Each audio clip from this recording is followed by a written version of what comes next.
Hello everyone, welcome to Fluentliingua. Today I am going to give you some information about our course English Edge. This is a 60-hour program and participants often ask me, what shall we get at the end of the course? What will we learn during the course? So here I have made a list of a few points. My participants become better learners by, number one, becoming reflective students. Now, what does it mean by becoming a reflective student? To reflect means to think deeply. That means my students will learn how to think about what they have learned, what they have acquired, what techniques they have used, have they really got benefits out of those techniques. So they will think about what they have done and how they have done, what they have achieved. And if they feel that certain things, certain activities have not given good results, so they will stop using those techniques. So they become better learners, reflective learners. Second, exploring the nuances of the English language. As you know, in the English language, there are many words. They sound similar, they look similar, but they are different. Same and shame are not the same. So, I want my learners to become familiar with such subtle differences. The differences may be in terms of sounds, maybe in terms of spellings or structure. Third is developing powers of observation.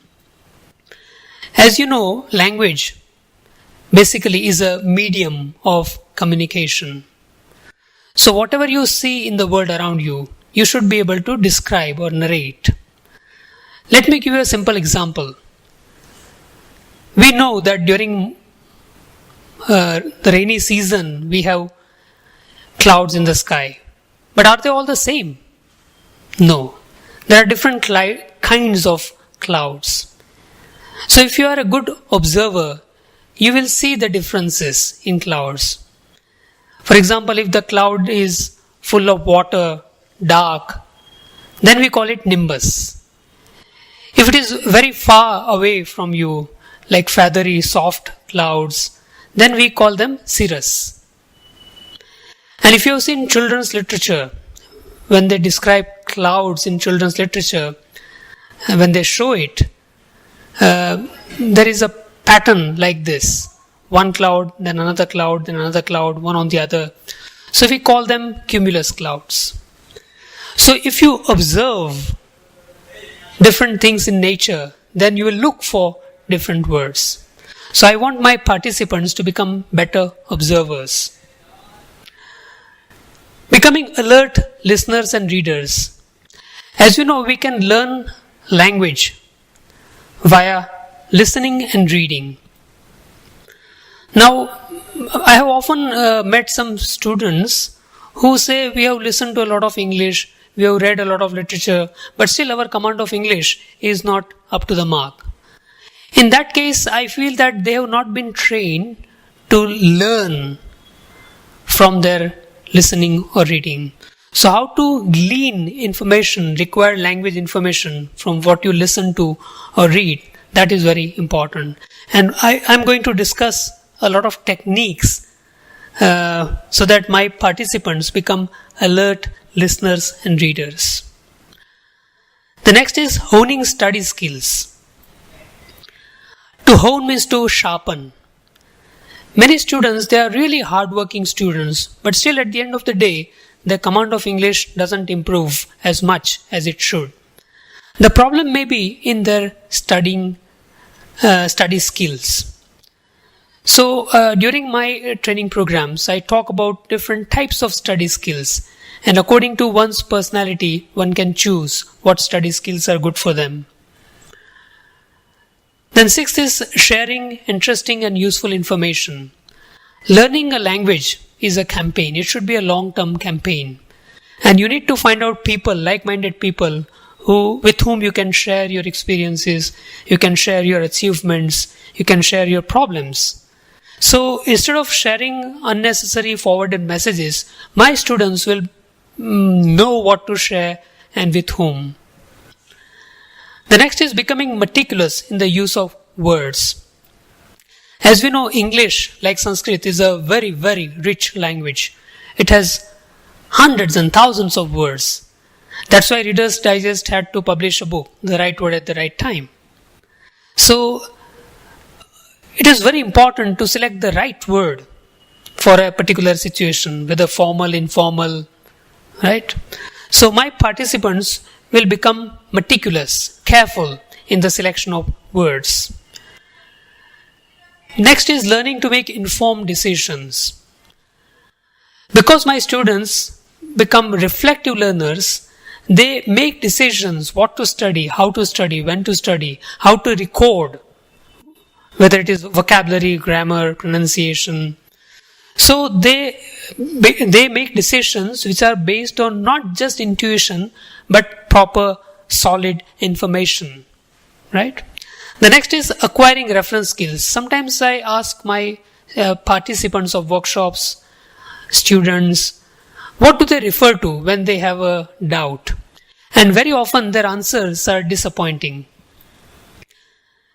Looking, getting information from the internet, from Google, that may be okay at a very primary level.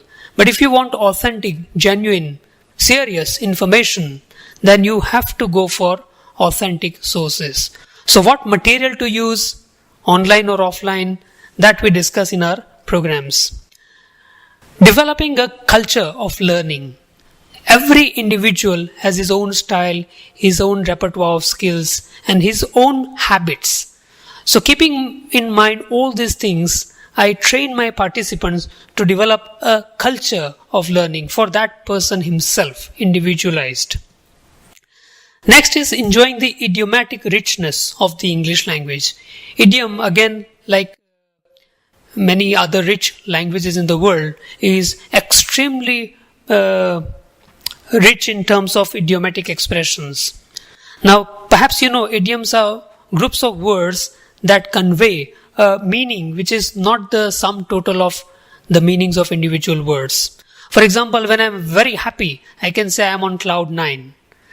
Now here the cloud and number 9, it doesn't convey any meaning in isolation. But when I say I was on cloud 9 or I am on cloud 9, that indicates some meaning, happiness, right? There are hundreds of such expressions, idiomatic expressions in English. So enjoying this richness, not be frightened by such things, but enjoying the richness of idiomatic expressions, that's my target. Next is asking genuine questions. Asking questions which can fetch useful information, rewarding. The question should be such that you feel rewarded when you get the answers. Next is augmenting the repertoire of study patterns and techniques. As I said earlier, students have their own styles, patterns of study.